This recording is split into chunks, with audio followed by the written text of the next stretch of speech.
the Bare Marriage Podcast. I'm Sheila Ray Gregoire from baremarriage.com, where we like to talk about healthy, evidence-based biblical advice for your sex life and your marriage. And you are joining us today in the middle of our deconstruction series. We are doing a series of 4 podcasts, and there's going to be a couple more later this summer too, looking at different people's stories of when they just realized that some of the things they had been taught in church weren't right and what they were going to do about it. We heard from Sarah McCammon 2 weeks ago, author of The Exvangelicals. We heard from Kate West last week, author of Rift. And today we have a different kind of story. Ryan George is going to join us, and he deconstructed out of a really fundamentalist church culture where he actually had to turn his father in for sexual abuse. But he found a healthy version of Christianity that he's been able to find healing, and that's been something which has helped him deal with the trauma that he went through. I am not saying that every person has to go through this. So this is always tricky when you're talking about deconstruction, because I want to honor people's journeys. But I just want you to hear different people's realities so that we can start to understand what's going on in the broader church and how can we get back to health. So I'm going to have Ryan join us in just a minute. But before I do that, I just want to say thank you to everyone who supports us on the podcast, those who listen, those who have joined our Patreon. When you join our Patreon, you just help us basically pay the bills, to be honest. We have a lot of staff, we have a lot of expenses, just for graphics, for our website, upkeep, et cetera, et cetera. And so your money helps us keep going so that we can do the research that we're doing. And when you give as little as $5 a month, that you can join our Facebook group, which has amazing conversations. And in the US, we also are part of a nonprofit. We're the Good Fruit Faith Initiative of the Bosco Foundation. And so you can get tax receivable donations. And the money for the Bosco Foundation is going to support the endeavors that we can't monetize. So things like writing peer-reviewed papers based on our data. We've given out a number of scholarships. We've got about 6 papers on the go right now. Preparing some pastor training, and lots of other things, exciting things we'll be able to share with you in a couple of weeks. So do check that out if you would like to be part of our family. We have the links to both the Good Fruit Faith Initiative and our Patreon in the podcast notes. And of course, when you buy our amazing merch, like our biblical womanhood merch or biblical manhood merch, or so many other things, that can also help to support us too. So the links to those are in the podcast notes. And now, without further ado, here is Ryan. All right. Well, I am so thrilled to bring to the podcast Ryan George, who is the author of a really cool new book, Hurt and Healed by the Church. Ryan, thank you for being here. Oh, I'm excited for this conversation. Thanks for having me. You know what I love about your book, and I want to set this up for our listeners, is you went through major church trauma, major church hurt that was actually part of your family too. And we're going to get into your story in a minute.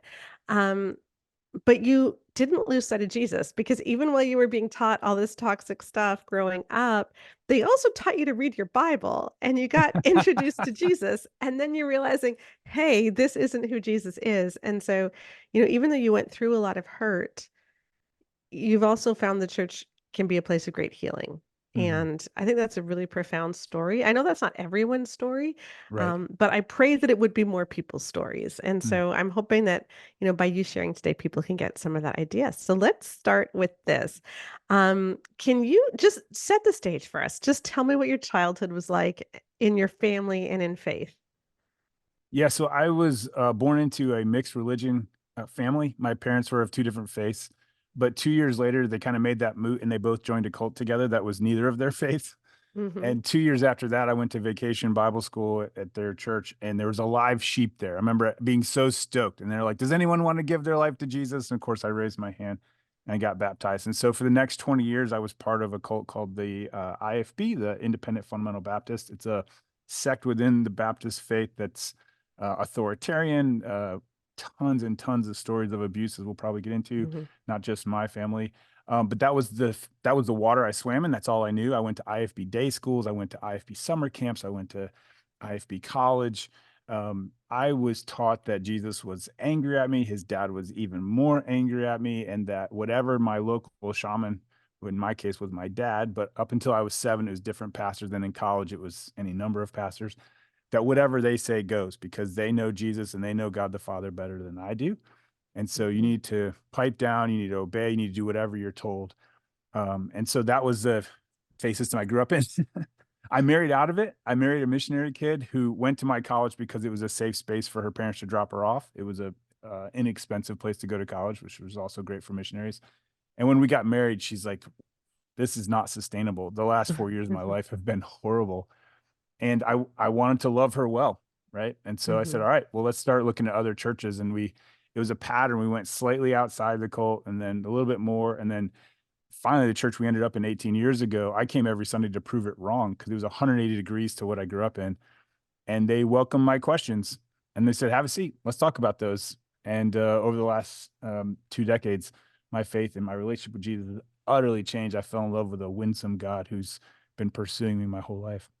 I love that. Now, I know that you said several words that I know are gonna, like, get our listeners going, "What? What's going on?" So, before we get into some more of your stories, let's unpack those. So Sure. you're calling the IFB a cult?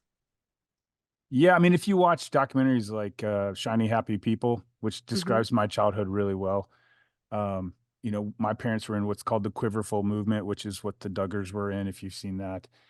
It's this idea that your local pastor gets to determine not just like theology things for your church, but daily practice things in your life. For instance, there are pastors who say whether or not you can have open toe shoes or not, because some pastors say even the skin of your toes is showing sensual skin, right? There are other ones that say, no, no, no, you can show that, but your skirts have to be ankle length.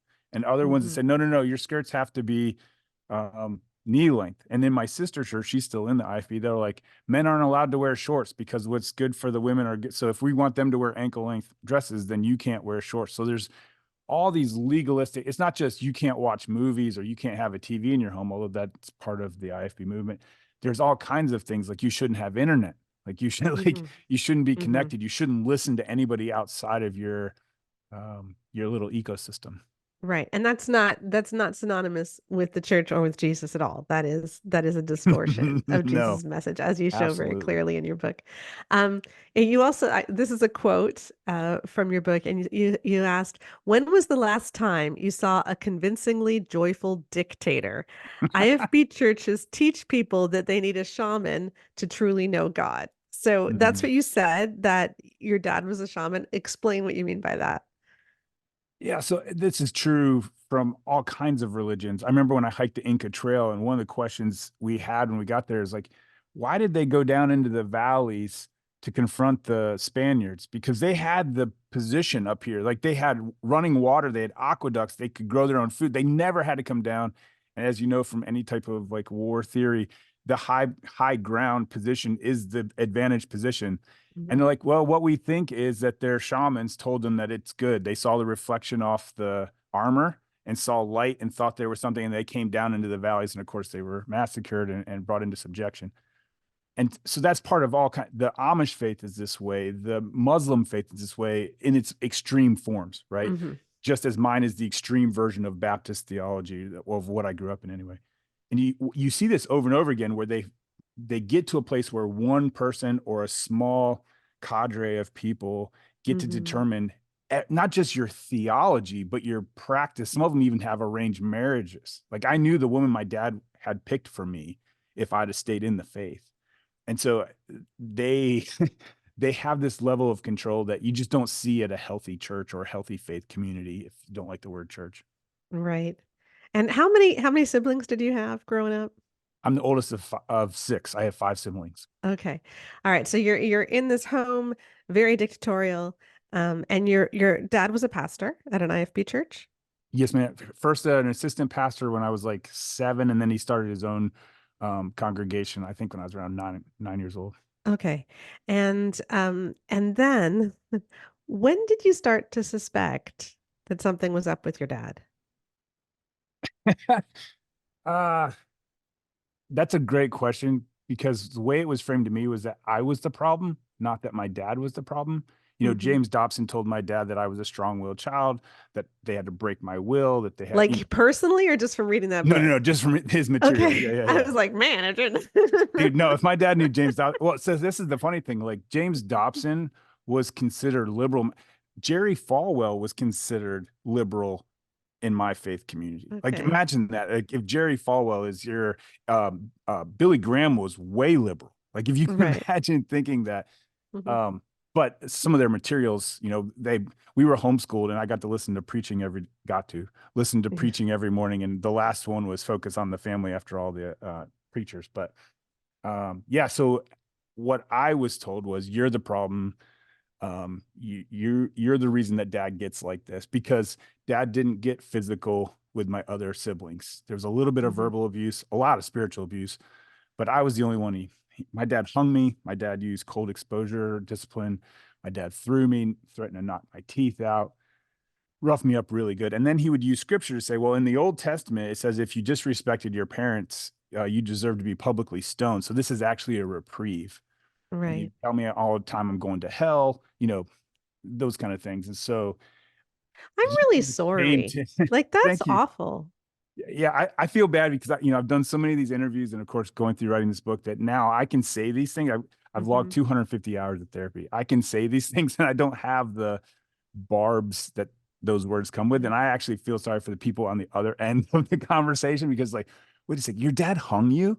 Like, Yeah. you know, um, but thankfully Jesus has redeemed all of that. I wouldn't have written that book if Jesus hadn't redeemed all of that. Hmm. Hmm. So, you grow up, you leave home, you go off to an IFB college, and tell us about when you started to hear, or how you started to hear that your dad had been abusive, had been predatory towards some girls in the church. Wow. So yeah, that came years after I left the cult, actually.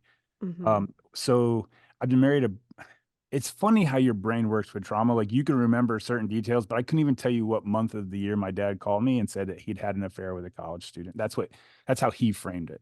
Hmm. And I didn't know anything else sexual about my dad other than he had made 6 kids. Right? Like, so Right. I just took him for his word. I knew he'd been physically abusive for me, but there was no category that he was sexually abusive. I even heard he and my mom joking in the shower, like, Hmm. so I knew, like, there was some sort of health to their sexuality. So I didn't have any clue that what he first told me in 2001 was an affair, quote unquote, wasn't. So then in 2012, so my wife works in missions, still, for our church, and she takes teams down to Nicaragua where they work with women coming out of the sex trafficking trade. They give them microloans, they train them, they do counseling, they get them into education. It's a beautiful thing. And then they do it all in the name of Jesus, right? But we take people down there. My town is known for being a town of counselors. We Hmm. have counselors all over in our church. Where, And where so do you live? I live outside of Lynchburg, Virginia, so Okay. about 15 minutes from Liberty University. But there's counselors proliferate a lot of the local churches. They're trauma informed. They love Jesus. They love to put those together. And so my wife will take counselors down, but she also takes women who've had sexual trauma in their life to Mhm. let that be part of the redemption. So before they go down, they have all these team meetings to go. Are you ready? Like, you don't have to go, right? Right. Or if you do, like, this is what you need to expect. Well, in one of those meetings, one of my sister's really close friends, a girl I'd been on vacation with and done trips with, um, came out to my wife and said, Ryan's dad actually was the one who sexually molested me. And those events happened after the one that my dad had said, oh, I'd had an affair with a college student. So it wasn't the same person. Right. And so I know, as you know, like, I wasn't free to tell my family or even her family until she was ready to tell that story. She got into counseling, but it took her 7 years before she was ready to talk publicly about it. And it came to her because I actually went back to her and I said, hey, my last family Christmas, my dad was grooming a 9 and 11-year-old. Some of my nieces had friends over at the house, and I said, I think my dad has a problem, Mm. and I think your story could be helpful, and she said, no, let's go ahead and tell your dad. So that was 2019. And we confronted my dad one more time. We told my mom for the first time. We told my siblings. I got to be there on Zoom call when she told her family, which is just, Mhm. it's brutal to watch someone. I don't ever want to go through that again. Mhm. My family was like, well, you're not being forgiving. Dad made a mistake. How do you define forgiveness? We need to, reconcile all the Bible jujitsu stuff that they do. Well, then 2 years later, my wife and I are in Belize on our anniversary. We come back, and an expose podcast had done an episode on the girl that my dad had said he'd had an affair with. almost 2 hours long, grotesque details. Even his love notes were on the same pad of paper that he used to write his sermons. It was just like I recognized the paper when they put it up on Instagram. And I was like, this is off. And then there were several things now that pieces from her story that matched with the woman that I talked to in 2012, matched with some of the stories. Like we moved around a lot when I was a kid. My dad would be in a church for a while, then we just pull stakes and leave and go to another. One of the churches even paid him to go away for a year, year and a half, which now looks suspicious. Mm-hmm. And so now what we're seeing is things that my dad called quote unquote an affair were probably predatory over decades. And the sad part is most of them now are past the statute of limitations, at least in Maryland, the states that where he Mm-hmm. resides. And so it's really frustrating to know that I can't, my dad will never face justice for what he did. So what that's done in me is to be a response to that, to be the opposite of that, to all of the victims that we know about know that I love them, that I care for them, that I've helped them even talk to law enforcement. I've talked to their attorney, all those different things is to try to compensate for the justice that they didn't get. Right. And where's your mom at? Where's your dad at with all this today? So my mom is still with my dad. She said she stayed with him in 2001 for the rest of the kids. So there's a significant age difference. My baby sister is, my mom was pregnant with her at my high school graduation. Right. I officiated her wedding a few years ago. That's how much age there is between us. So she said she stayed with dad the first time for the rest of the kids. And then she stayed with dad after the 2021 story came out for the grandkids. Apparently, I've not been to their home in years, but apparently they have, my dad built her a separate bedroom suite and everything. Now they have a big historic home. Um, they go to church together. Uh, I don't know what kind of communication they have. I don't know any of that. My mom has disowned me over writing this book, and I don't have communication with her anymore. Some of my sisters have joined her in that. So, uh, yeah, Okay, I need to I say don't have a again, picture in that. I am really sorry. Like But here's the thing, that's Sheila. awful. Here's a beautiful thing. So I had, as you can imagine, a lot of cult podcasts have had me on this book tour, right? Because they're Mm. fascinated by my story. And one of them asked me the other day, is like, was there anything redeemable from your IFB years? And they didn't think I would have an answer. And I said, yes. Because when you're in a cult, what cults tell you is this is your family, right? Like Mhm. your biological family is less family than your chosen family. And that's very real for me because as you read, my part of my redemption story is I'm now the father of an African American daughter that I did not create Mhm. biologically. We have a chosen family. And in addition to that, there are children that run up to me in the parking lot of my church to whom I am not biologically related, who call me Mhm. Uncle Ryan, who last night, one of them sent me a video saying, I love you, Uncle Ryan. You know, Mhm. I have brothers and sisters, I have parental figures in my life that, to be honest, were an upgrade over what I was dealt when I was born. Men in Mhm. their 70s who come up to me and say, I'm proud of you. You're making something of your life. I love watching you parents. You love your Oh, wife wow. well, right? And it crushes you. Like, and then on the other side of it, to know now my reputation is I'm a safe person. I had a woman in our church. I had not even met her name or learned her name yet, but she's interacted with me a few times and she knew somehow I'm communicating a safety. She comes onto the sidewalk. I work in the parking lot of our church and she collapsed in my arms and said, my daughter died this week. Would you pray for me? Oh, And I wow. thought, I've had other people do that. Strangers walk. I had a woman walk up to me, hand me a 3x5 card, fold in half. It's sitting on my desk over here. She says, I want to know what it is to feel God. Would you pray that for me? And to be trusted with that lets me know that I am in a chosen family now that is more beautiful than the one I was given. And so Mhm.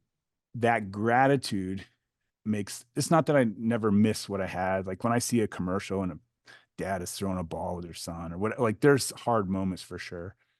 But man, the life I'm living right now is more beautiful than what I was destined to have. And I'm only grateful to a sovereign God for giving me it. That's that's really lovely. And I mean, I think that the reason that you radiate safety is because you have stood up for the women who have made allegations about your dad, and you've said, I believe you, and you said, let's see what we can do about this, and you've spoken up. Um, and not a lot of people do that. you've risked a lot, and that means something. But I think often when that happens, like that's a pretty deep deception to realize that your father, who was the pastor, used his pulpit to groom and abuse girls and women. And that's a pretty deep thing to deal with. And I understand that a lot of people leave the church over that. Um, Absolutely. but what you said is like, as you went through this and as you were questioning things, after leaving the IFB, you realized like that wasn't Jesus. Like Yeah, none of Jesus that. said, it's better to be thrown into the sea with a millstone around your neck than to harm one of my kids. Mm-hmm.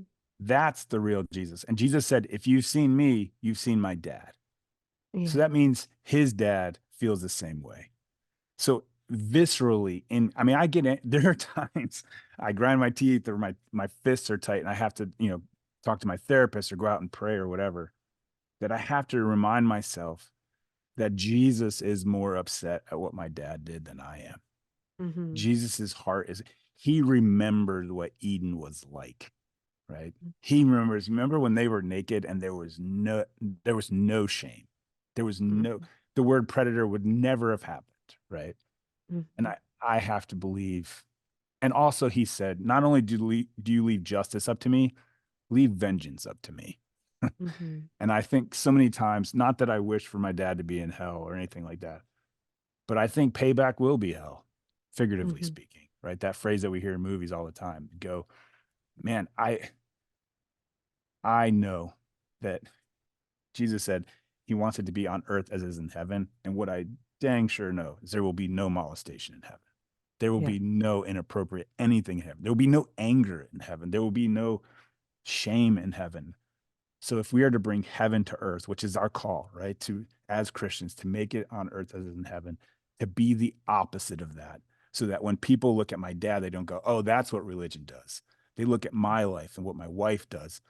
My daughter, she doesn't even know Jesus yet, but after her adoption, we asked her like, "What are you going to major in college?" And she said, "I'm going to be a social worker because I'm going to help kids just like me." And she went out and freaking like, when you come out of trauma like what she came out of, knives being pulled on her, sexual things being threatened to her, and go get scholarships so you could go to college for free because me and my we didn't have any savings. We didn't know we were gonna be parents.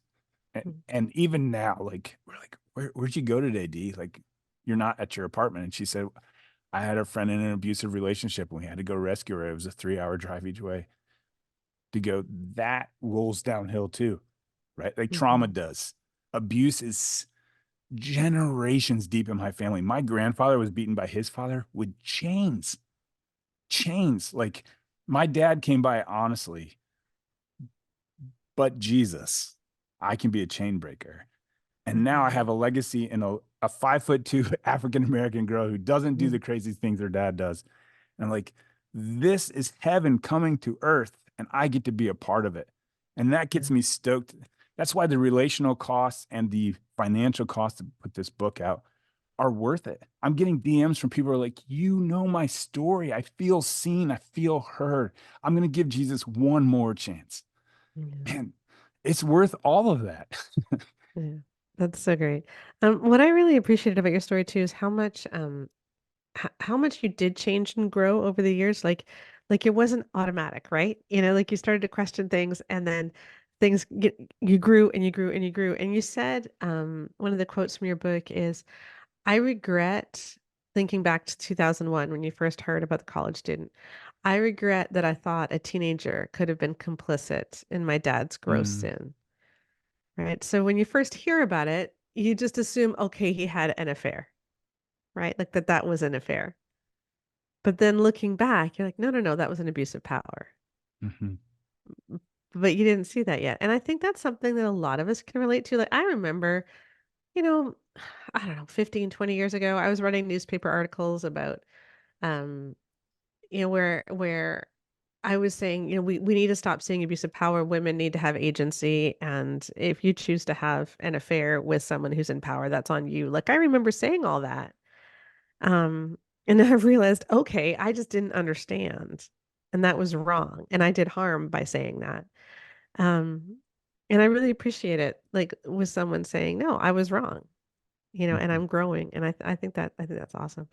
So I want to talk about you spent a lot of the book talking about the difference between an unsafe church like you grew up in and the real Jesus.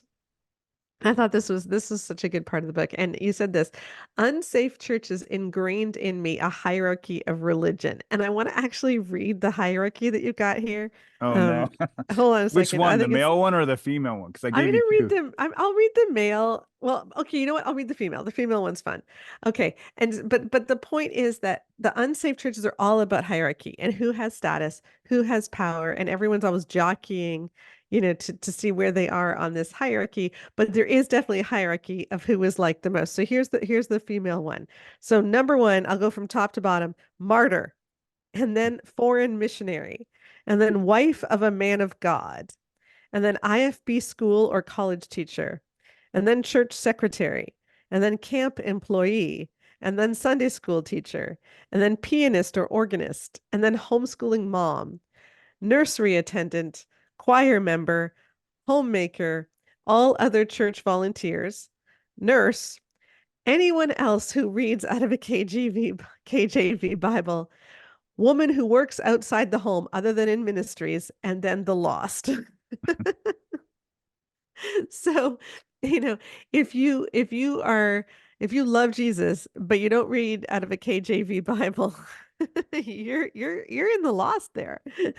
Yeah, one of the pastors in our movement, his last sermon, he was known for the KJV issue. He would tear other versions of the Bible up from the pulpit and throw the pages out and yell that it wasn't the word of God. He said if you were led to a moment of faith, like where the Romans road or whatever, and it wasn't a King James Bible, that you weren't actually saved because what was sown in you was a quote unquote incorruptible seed. So that's the water that I swam in. My Wow. college considered Bob Jones University liberal because they were allowed to use more than one version of the Bible. Right. And I want to say, even though you did come out of something that was that extreme, I think what you wrote actually has bearing on those of us who may have grown up in a church that isn't as extreme, but Oh, right, still for has sure. still has the same ideas. Like maybe the KJV thing isn't in there, but we still have this hierarchy, this idea that there are people at the top and you need to revere them. They have more status. They have more right to say anything their spiritual pronouncements are going to be more listened to than people that are lower down on the rung. And um, you talked about how the highest calling is to serve those who are up at the top, not those down at the bottom. Hmm. And so all of the emphasis in people who are, recently graduated from IFB colleges or from other colleges that are like this is to go be someone up at the top, not to minister to those down at the bottom. My college had actually tried to flip us. So there were 55 majors in our course catalog, but they would try to flip you into ministry to the point where one semester, all three of my roommates were youth ministries majors. They would do a missions conference. It was either every year or every other year. I can't remember. And the whole point was to get you to change your major and become a missionary. And my Mhm. senior year, I think I put this in the book, the dean of my program. So like every day he's living in communication. So I was a writing major and a advertising public relations minor. And he said, our goal is not to send you out into the secular workforce. We want you to do writing and advertising for churches, Christian schools. They tried to hire me at the college. Um, and I said, wait a second, like, I don't know a lot about advertising. That's why I'm here to get a degree. But what I do know, and Mad Men hadn't come out or anything like that. But even what I did know is that is a dark place. Like advertise, my goal as an advertiser, and I still work in advertising, is to convince you that there's something missing in you that a purchase would help you solve, right? Like sex sells for a reason. Now, I don't use those tactics, but that is, I mean, look in a car magazine for crying out loud. Like look Mhm. what, especially advertising to men, right? Because they're trying to get you through your underwear. Um, is you go, that's a pretty dark place, and I don't have to be much of a light to shine a light. Whereas comparatively, to try to be a light on the church staff or working at a Christian camp, like how much harder do I have to work to be a light? Yeah, exactly. So again, the book that we are talking about is Hurt and Healed by the Church by Ryan George. And I find this idea of hierarchy and enshrining hierarchy and aiming, for the top. How do you think that played in to the abuse that so often pops up in these fundamentalist circles? Yeah. So the word I would use more than hierarchy, although that is a good word, is patriarchy, obviously. Hmm. And there's an idea that you serve the man of God, which is the word they use for the guy at the top, at all costs, to the point where at one of my good friends' church, the pastor would have teenagers provide sexual services to him in his office and then go out and preach in the pulpit IFB stuff, which could have included women not wearing pants or, Hmm. KJV Bible stuff. So you have this contrast of someone who's like, you need to serve the man of God, Hmm. literally serve, get down, and then go out and do. So Bill Gothard, who was featured in the Shiny Happy People, in his curriculum that we were taught, there's actually a page on what you tell your abuse victims to get them to be silent. And one of the things is you tell them, you get a chance now to show God's grace and forgiveness to the anointed. Like, Hmm. look at what you get to show because you're going to forgive this guy for heinous acts that he just committed on you. Look what God can do through you. And that's what they would tell victims. And my dad's sick, but he is in line with what you hear in other IFB stories. And we had from two different victims, he would do this. He would do horrible things to them sexually, and then he would pray out loud in front of them and then Wow. turn to them and say, I just asked for forgiveness. This verse says God's already forgiven me. So now you need to too. And if you say anything, now you're gossiping. And here are the verses about gossip. Wow. And so what happens is it's one thing to I have friends who have been sexually assaulted outside of the church, and it is a horrible experience. But when you add a layer to it that there are eternal consequences to you telling the truth, it's even less likely for someone to confess to a friend, to confess to a parent, to any caregiver, even a counselor, because and our church told us not to trust counselors, not to trust therapists. Basically, the people they told us not to trust were all mandatory reporters. Don't trust your teacher. Don't Hmm. trust your. And when my dad got caught with the 19-year-old, um, he went to marriage counseling 2 hours away in another state. And I have to think that was so that mandatory reporting wouldn't come up when they start talking about my mom's grievances. So they're programmatically making sure that you confuse healthy things with unhealthy things, and that they switch it up to where you think God is one thing when he's the exact opposite. Yeah, that's so tragic. And I just want to point out, if you are a mandatory reporter, just report. And if you're not a mandatory reporter, report anyway. You don't need to be a mandatory reporter to make a That's right. report. And even if you don't think that there's evidence or like you're not sure they're actually going to find anything, if there is a report on the books, that really helps the next time someone reports because then they That's right. see it's a pattern. So you do not need to be a mandatory reporter to report, but if you are a mandatory reporter, you need to report even if there's just an inkling that there might be something. So yeah, none of this crap that people get into of trying to get out of reporting. No, it is your moral duty My to wife and report. I together have reported 4 people, Yeah. um, and it's hard. Like I lost a friendship.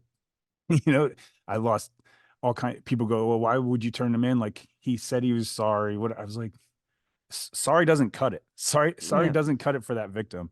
Like that's not sorry isn't justice. Yeah, and I think it was about 12 years ago.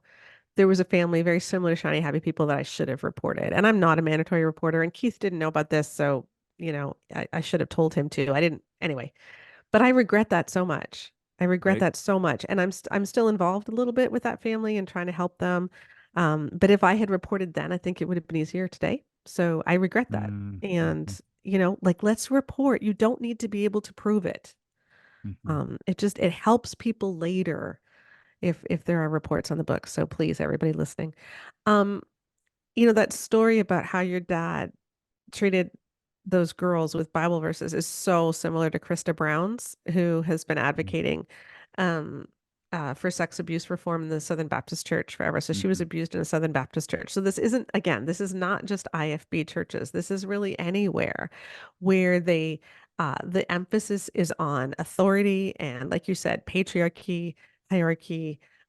That's where abuse flourishes. Where Mhm. the other people, where they say, no, those outside the church, they aren't of us. They aren't healthy. They're harmful, and so don't go see counselors. Anytime a church does that, they are enabling abuse, and they are enabling people to bystanders to be quiet and not speak up. Mm. So it isn't just IFB, but we see it a lot in the IFB. Okay, here's something else you talked about, and I thought this was great. Fundamentalism's primary focus is on preserving old things, holding on to old practices, and measuring with old yardsticks. It looks to the past rather than at what God is doing now. And that's so true, isn't it? Like I think about how much so much of modern fundamentalism is focused on this sort of amazing thing that we had, either it was 50 years ago or 200 years ago or whenever it is that they're trying to get back to make us wonderful and great again. And it's like, why are we looking to the past? Why are we trying to recreate something that we can't recreate anymore anyway? Because culture has changed so much. And was it even that great for anyone who wasn't at the top of the pyramid back then? Mm. But it's like all of the sermons are how things used to be so great and now we're under attack by the culture. And the culture is going downhill and everyone's ruining what we had and we need to bring it back. Um, how would you see our faith is different than that? So I don't know what faith background you had as a kid, but when I was growing up as a kid, they said the most important relationship you'll ever have is with Jesus. And they always like to talk about how he's your groom and we're the bride and whatever else. And so I like that analogy. It works really well for me. Um, but I would say, like, if you were to ask Keith or ask a friend, like, what's new, like, tell me what's going on in your marriage right now. Tell me what's going on in your relationship right now. And the only thing they could tell you about was their wedding day 17 years ago. You'd be like, so it's not good, right? Like, and so when you ask these, old fashioned, old time religion, culture warrior type Christians, you're like, tell me about your walk with Jesus. And they're like, well, I walked an aisle back in 1987. Okay. Yeah. I walked an aisle with my wife on a beach. And we have different conversations this week than we had last week. Whereas in the faith communities that I'm a part of now, which again are a reaction to my dad. So even on Sunday, my church is in tables, not rows. And the Mhm. conversations, there's no even table leaders at the table. It's equal. The faith community that I started on Wednesday nights, it's a parachurch Bible study guys in our city. Um, there's no teaching, there's no table leaders, there's no curriculum, we just come to the scripture and say what it is. Um, but when I ask those guys across the table, what is God doing in your life this week? We ask that question expectantly, and people who show up know that that's the question they're going to get, to go, oh, I'm having a hard time believing God is good because my wife lost her pregnancy this week, or I'm feeling really insecure about my job because I got promoted and I don't know if I'm ready for that. And I thought God brought this to me. I thought it was sovereign, but now I don't know. Like, and so Mhm. these are so one of the questions I love to ask as a diagnostic question of people of faith is, what do your conversations with God look like this week? And Mhm. if they don't have any, well, okay, well, that's first a flag. But then you go, oh, well, did you talk to him about, like, someone will bring a problem to me, like, well, what did you ask God about that? Or like, well, I haven't. Mhm. But that's based in that historic Christianity. Like, well, my relationship looks like a stepper wife situation from 1957, right? Like, that's not living and active. That's Jesus said he came to bring us life, not history. Yeah, and I think so much about how we've redefined Christianity to be about a set of beliefs. And Mm. so if you tick all the right boxes, then you're in. And Billy Graham didn't start this by any means. I mean, you could point to a lot of the revival movement, Dwight L. Moody certainly did it, but the idea that everyone needs to pray a certain prayer, almost like a magic prayer, and then you're saved forever. So if an 8-year-old prays this magic prayer, then they are now Ta-da. saved forever, and it doesn't matter what else they do in the rest of their lives. It doesn't matter if their life has any fruit of the Spirit. We know that they have eternal salvation, and they're all good.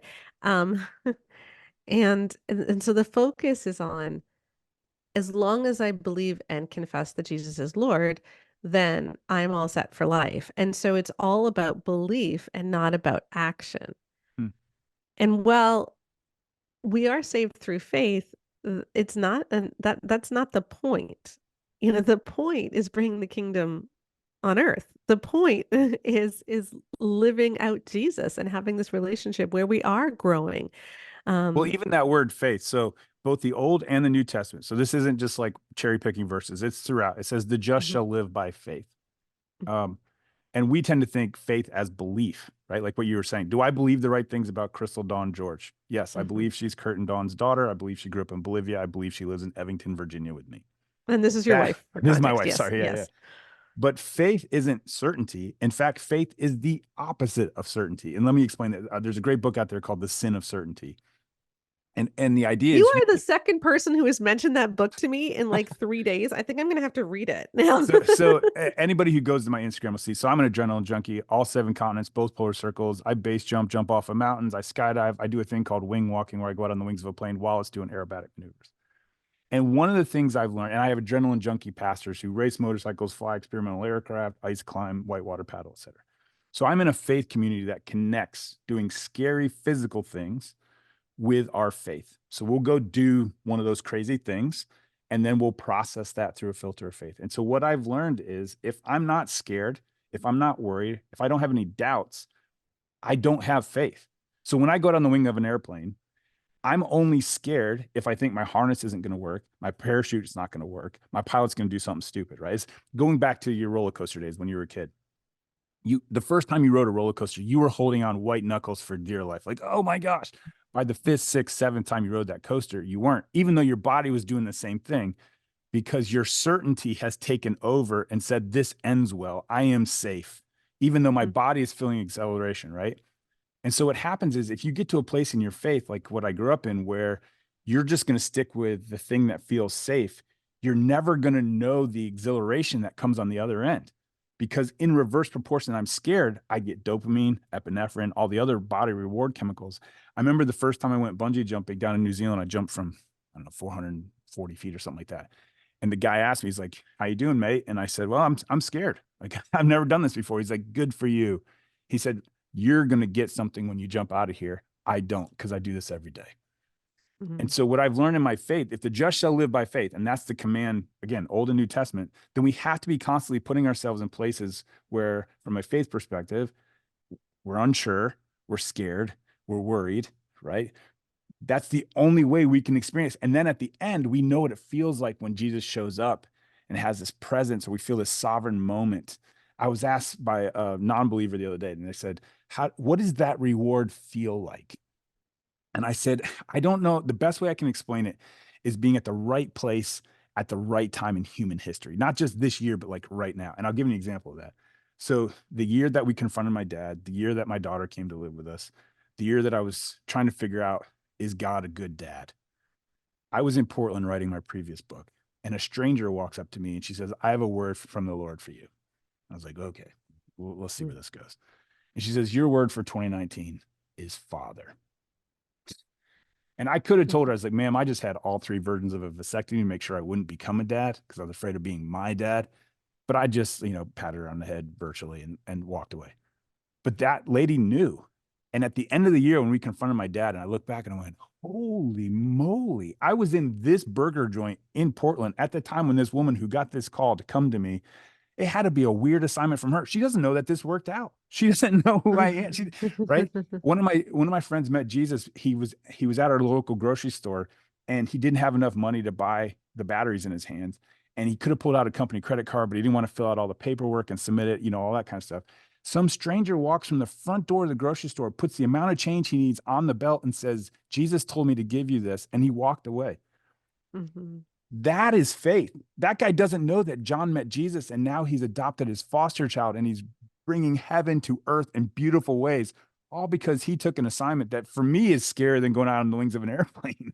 yeah. He doesn't know how it ends. And there are moments over and over, my last book, even in this book, where I've said, these are moments where I know Jesus showed up and said, way to go. You leaned into your discomfort because you knew it's normative for me now, right? And we do one of the things we do in my faith circle is we dare each other to obey. Like lean Mhm. into that. Figure out if that's God's voice. There's different ways you can triangulate to see if that's God or a weird lunch that you ate. But after that, do it. And then come back and tell us next Wednesday if you did it, how it went. And there's so many stories where guys come back like, God, you wouldn't imagine. Jesus showed up. This is the miracle he did. There's a guy right now, he's serving on my team on the parking team. doesn't know Jesus yet. He's curious. He's coming. He's checking it out. And we require that you're in the prayer circle before we serve. You're not required to pray. And he hasn't prayed yet. But 3 Sundays ago, he came up to our circle. He says, guys, God did a miracle in my life. Like, it's a real miracle. And then he told us about it. And then we prayed. And that's heaven coming to earth. That's him leaning into discovery and go, I don't know if I believe all this God stuff, but I'm going to keep showing up. And he's rewarded to that rather than he doesn't know what the right things are to believe yet, but he knows that Jesus is real and that heaven is coming to earth. Wow, I love that so much. And I think about what you just said about that discomfort. Um, your story about your wife takes teams down to Nicaragua, and I can just imagine a lot of those sexual abuse survivors are feeling a lot of doubt and a lot of that's scary. And I'm not saying every sexual abuse survivor should do that, but Correct. that's I mean that can be that's a scary thing to walk into. And yet it can be so profoundly changing and healing and amazing for everybody. So yeah, a lot of us have these scary things where, we don't know if we should walk forward. And I'm not saying that you should always walk where it's scary. That's where, like you Right. said, you need discernment. Was it something I ate or is this God's voice? But, but, uh, but yeah, living a safe life isn't of Jesus. Mhm. Jesus never promised us safety. He Mm. promised us life to the full, Say that again. Yes. Amen from the you back know? row. Yeah. Okay. Speaking of safety though, um, another theme that you have in your book is that church should be, you said this, church should be the safest place a woman can go. Mhm. Because church is the place that we go to be part of a family, to get, God's truth spoken over us, to have a sense of community so that we can go out and do these unsafe things. It's not like we should have to go to an unsafe place in order to get filled up. You can't get filled up in an unsafe place. Church should be safe. But for so many women, it's not. And you talked Emotionally about or how, physically. yeah, yeah. And you talked about how you've been on such a journey too and have really embraced women's equality. I love the books that you recommended, Beth Allison Barr's Making Biblical Womanhood and all this, like great. But what's that like coming out of such a church background that was extremely patriarchal and going to a place that celebrates women and Mm. listens to women's voices? That's quite a culture shock. Well, it didn't happen all at once, right? Like, Hmm. I didn't just like go cowabunga and jump off the diving board into Arctic water.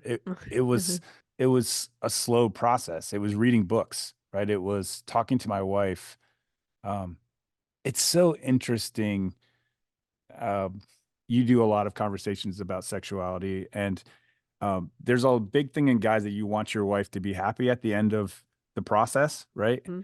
And to do that, like, you have to listen, you have to ask questions, you have to look at cues and respond, right? I started reading books. I read 3 books just on how to perform one specific act. And um, for me, like, guys like to joke, happy wife, happy life. But in that, because my wife is a crusader for justice, because she leads the women's ministry at our church, where over a third of the women have sexual trauma of some sort, right? In their past, thankfully Hmm. not present. And so, being curious of my wife, respecting her so much, wanting her to feel empowered and safe, ends up educating me, right? Hmm. And then lets me take that to other guys and go, hey, this, if you want to know what it's like, the easiest guys to convince this of, I had this conversation yesterday with one of my close friends, are the guys who have daughters. Hmm. Like, Hmm. if you want your daughter to be safe, these are the conversations you have to be having with your wife. These are the places, this is why I love that our church is in tables now for the last 3, 4 years, is that it's co-ed around the table, and everybody gets to say what we're pulling out of scripture. It's like, this is just the start, guys. Eventually you need to be cool with them being on the stage or whatever it is, right? And so that curiosity bears fruit.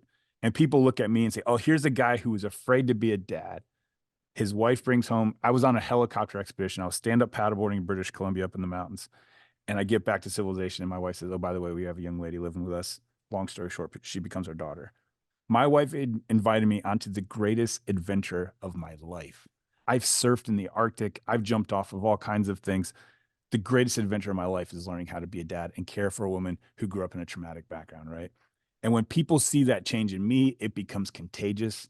The amount of Mm. foster parents and adoptive parents in our circle in our church is just that it was contagious for me to accept what my wife brought into my life as an adventure.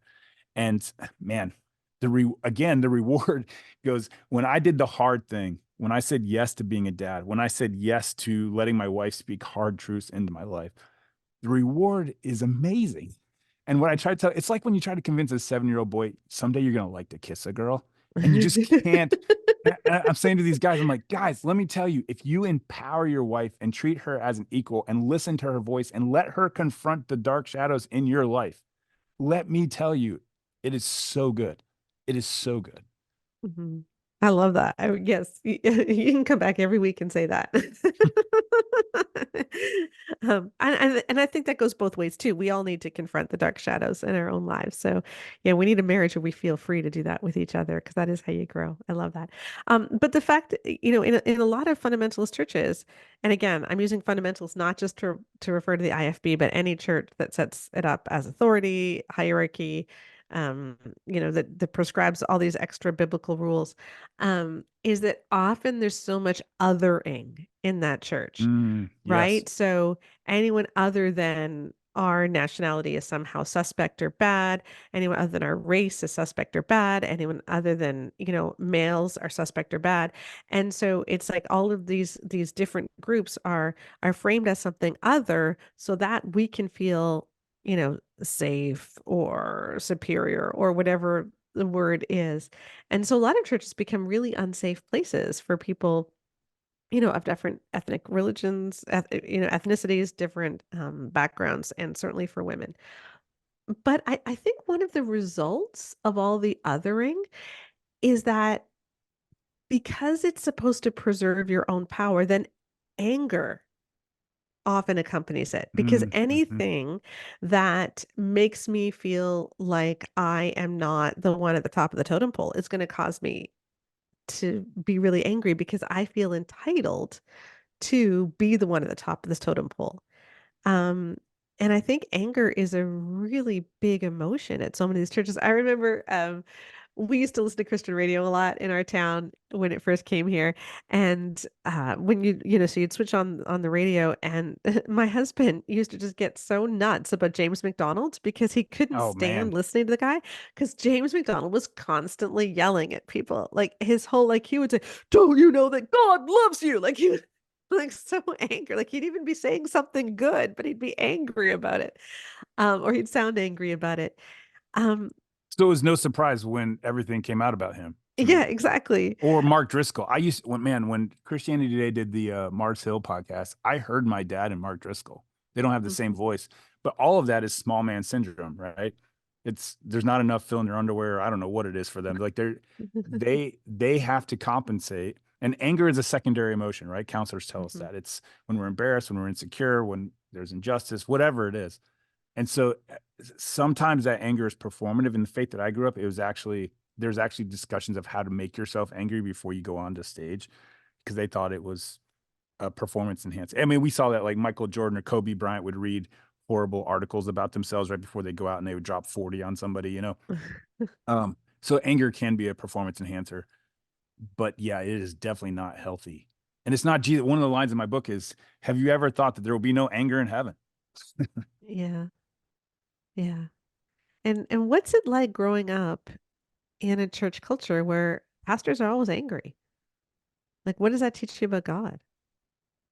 Well, I mean, obviously the direct connection is God's angry at me and I have to appease him. I have to Yeah. come groveling on my knees, and you see this in all kinds of religions throughout human history, the self-flagellation, the I'm going to give you my firstborn, you can have sex with my wife, all these different things, all the different superstitions that different religions have had.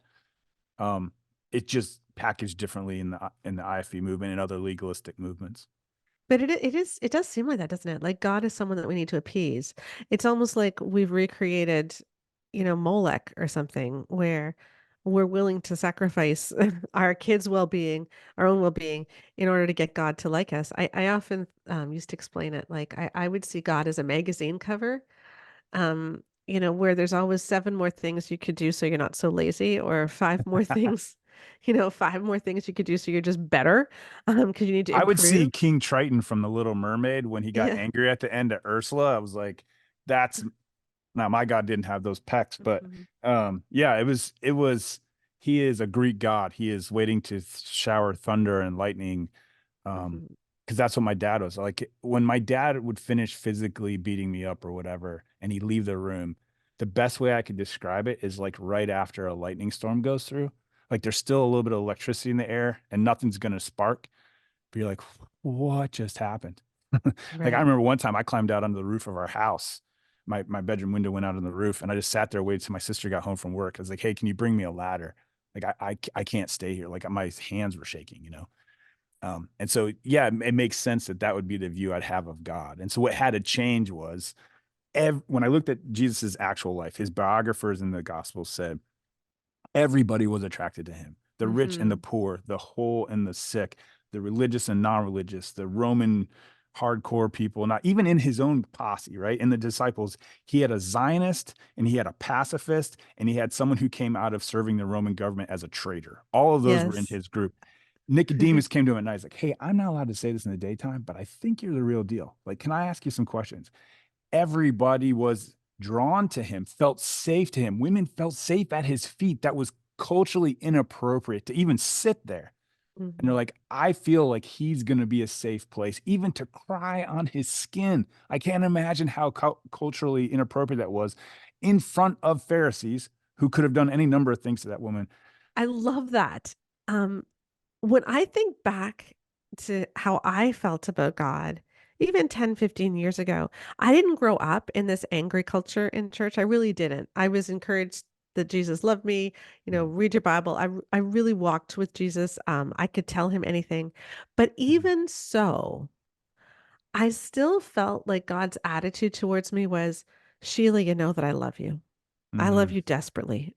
mm, But man, I just wish that you would fill in the blank, mm, right? Like he was always a little bit disappointed in me. So sure he loved me, but there was still this constant mm. disappointment. Um that's hard to get over, but I think a lot of us have had that ingrained in us. Like Oh, God sure. can't completely love you. God can't completely rejoice over you. And I think of how different that is with the way that I think about my own girls or my Right. grandkids. I can see ways that, sure, everybody could improve. I can see ways that I could improve. I can see ways that my husband could improve. But that doesn't mean that I'm disappointed in them. I'm thrilled with them. I'm thrilled that I can have a relationship with my kids. I'm thrilled every time I see them. And even though, sure, we might rub against each other more often there sometimes, but it doesn't mean that I'm disappointed. And I think having kids really did heal a lot of that in me because I realized, no, I'm not disappointed in them. Don't think they're perfect, but I'm not disappointed in them. I just enjoy them. I And remember the that first must time I found something in my daughter's vehicle that she's not old enough to participate in. And I didn't bring it up. I showed my wife Crystal, and she's like, "Let's not talk to her about it right now. Like this, we think it's a coping mechanism for. Let's get to the root of it. Let's." And my wife was right in that. And then I think about earlier this week, we got a text from the college. She's taking summer classes, and she was talking to her professor, and she said, uh, "I miss my parents." And if you'd asked me, and we just bought her a new vehicle to replace that vehicle, and it was a sacrifice for me to do that. And if you ask me, which do you think about your daughter? About the thing you found in the door, the receipt from this particular store in Virginia, or whatever it was? Or do you think about that text where you said, I miss my dad? Mhm. Which one are you going to remember, right? And I think about that, like Jesus knows all kinds of dumb stuff I've done, even willfully disobedient, like on purpose. Like I looked up to this guy and be like, hey, don't hold this one against me. This is gonna be real fun. uh, he still remembers the time when I'm crying saying, you're the best dad I've ever had. Or when I was in a counselor's office a few weeks ago and I said, right now, I think my securest attachment is when I'm talking to Jesus in the woods, even closer to my Oh, wife wow. right now. I was like, I think Jesus looks down and goes, yeah, I saw the receipt in the door of your Ford Escape, but I also know you told your college professor, I miss my dad. And so I can disconnect that now in a way that I never could before. Like you said, that I so bad didn't want to be a dad because of what it was going to cost me in all the different ways. And the last line of my book, I can never get it out without crying. The audiobook, you hear it. I was like, Diani Zageisha, you're the greatest adventure of my life. And I Oh. think when Jesus looks down at me, he's like, you are a knucklehead. And I think you are so fun to watch. Go jump off that bridge. I haven't seen you jump off that one yet. And so, like, I think I don't know that I would have found Jesus that way. This sounds really weird, and I'm not trying to poke on people who had good upbringings. But if I didn't have a dysfunctional home, I don't know that I would have chased so hard to find a good dad. Like if I had one growing up, I may have been satisfied with that. And I think that's why I see redemption so well, is because I go, man, if I didn't know to look for more, I wouldn't have known there was more. You know, it's Mhm. the same, going back to the analogy with a 7-year-old kid saying, you're going to love making out with a girl someday. And then someday I'll have a conversation about what you can do after that. You're going to really love that. But I don't know that I would have looked for that unless I had something taken away from me. Right. And I don't wish for anybody else to have stuff taken away. I hope there's no other home in my church that looks like the home I grew up in. But even if there is, Jesus can do so much with that. And if that doesn't show how creative he is, sure, it's creative. I love reading science books. I love finding out about intelligent design, all the cool details that were put in. But one of the most creative things I watched Jesus do is take horrible, despicable, grotesque trauma and grow flowers out of that manure.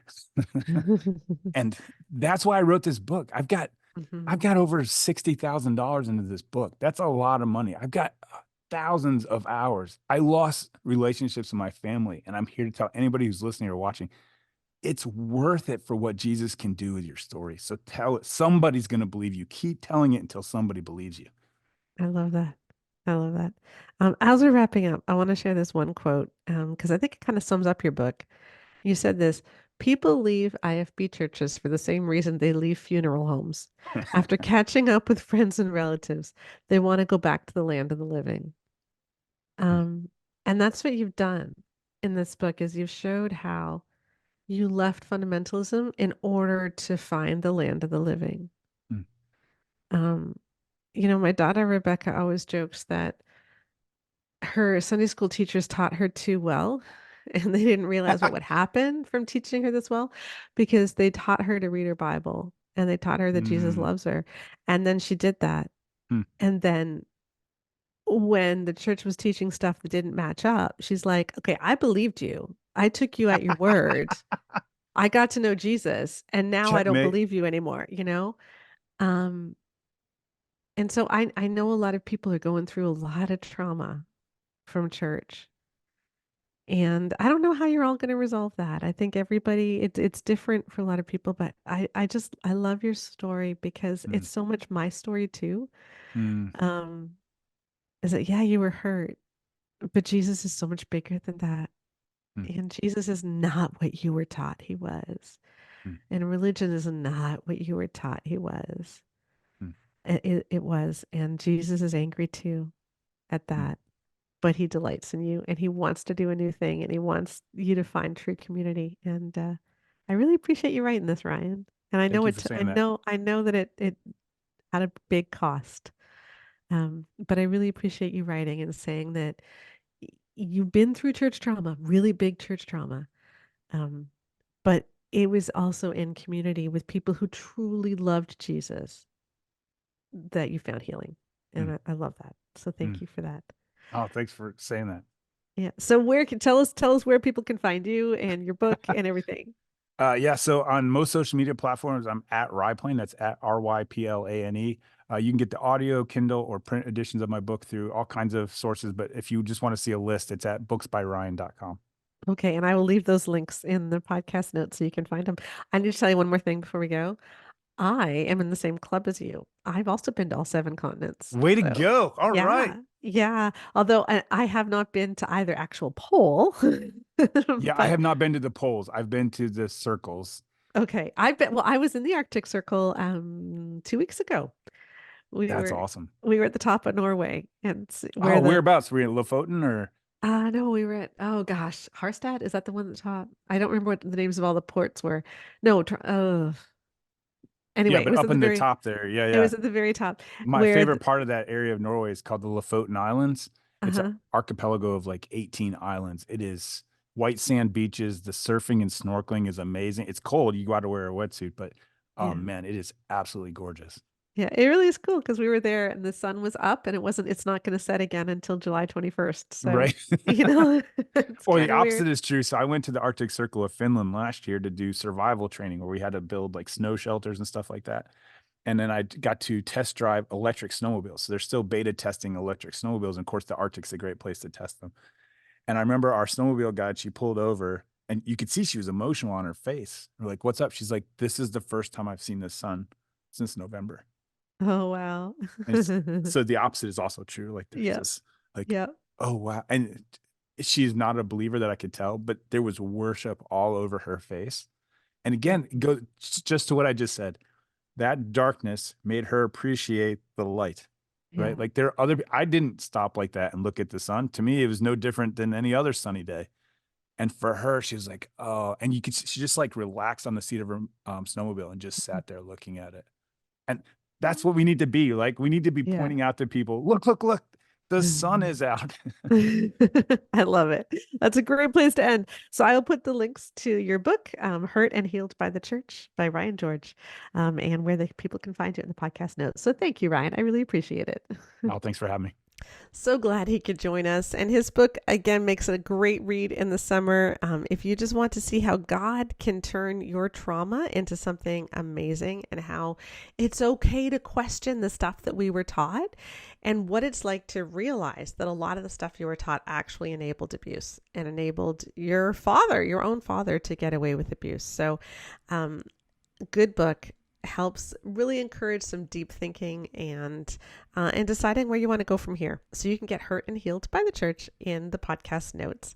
And join us next week when Scott Coley is going to come and he's going to look at this from a totally different perspective, not exactly telling his story, but looking at what he as a philosopher has seen in the way that many unhealthy churches are perpetuating these unhealthy beliefs. And that was a fun conversation that Keith and I are going to have with Scott. So join us next week again on the Bare Marriage Podcast for more. Thanks. Bye-bye.